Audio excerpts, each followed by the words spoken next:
Hello everybody, welcome back to my channel, and today we are talking about the disappearance of Lars Mittank. So this is Lars Mittank.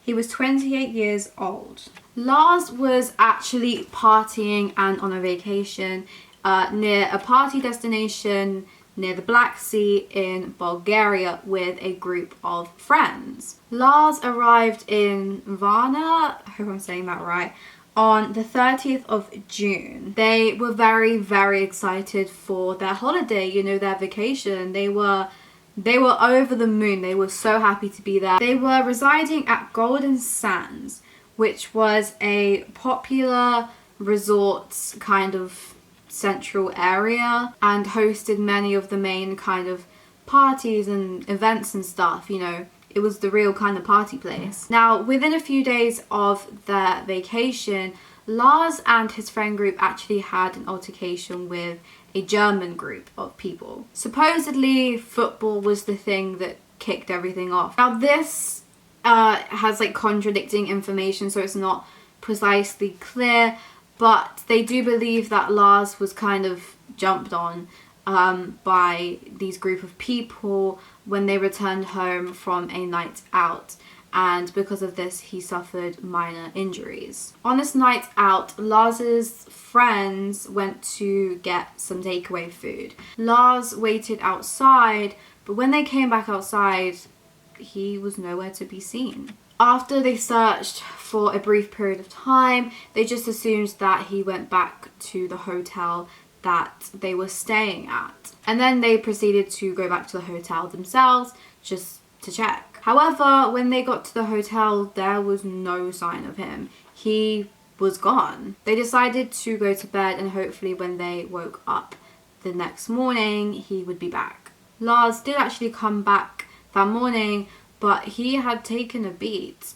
He said that he was actually attacked by thugs, and he assumed that the rival football gang from earlier hired these thugs to, you know, jump him.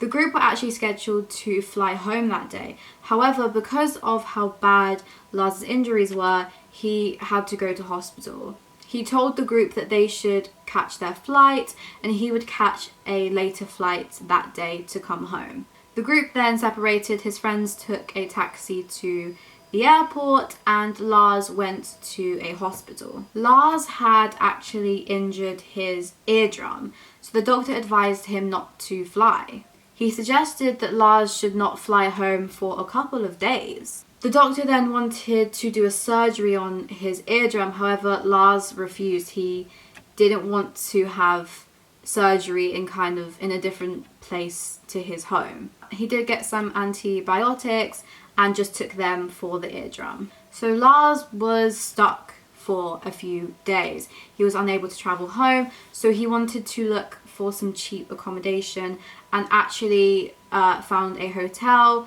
run by a family, and the hotel was not in the greatest of areas. This is the point where things are bizarre and his behavior is very odd. He actually calls his mother to state that he's uncomfortable in the area. He said that he was scared and asked her to cancel his card, his bank card. He then said that he was leaving the hotel he was in, and staff at the hotel confirmed this and said that he did leave the hotel and took every belonging with him. A few hours later, Lars called his mum and said that he was being followed by a group of 4 people. He said that he had found a place to hide. He was scared, he was paranoid. He then hailed a cab. The cab actually had a woman inside of it, but because he was in such a panic, she agreed that she would let him get to the airport first. Now, the taxi driver and the woman in the cab stated that his eye pupils were like dilated, so he was either scared or had taken drugs, which kind of explains his paranoia. He then texted his mum asking him what CFC 500 was. This was actually his antibiotics that he was given. However, there was no side effects to do with hallucinations or anything like that. When Lars arrived at the airport, he was in a bad state.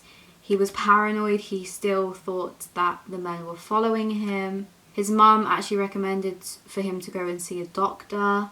He went to a doctor at the airport, but during this, there was an interruption. A construction worker entered the doctor's office to talk about some work that was being done, and without a second, Lars Mittank fled, leaving his luggage, his mobile phone, and his passport.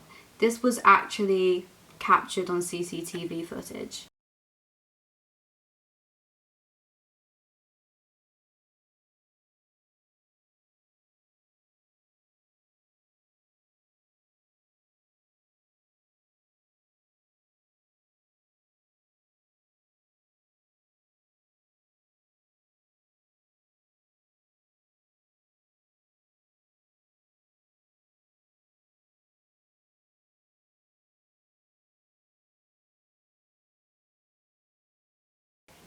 A lorry driver claimed to have given someone matching the description a lift.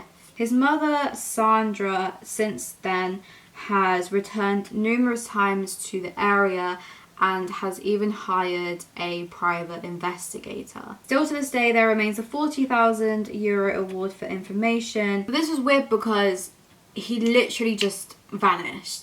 There has been no sign of him. He had no ID, no phone, nothing. He literally vanished.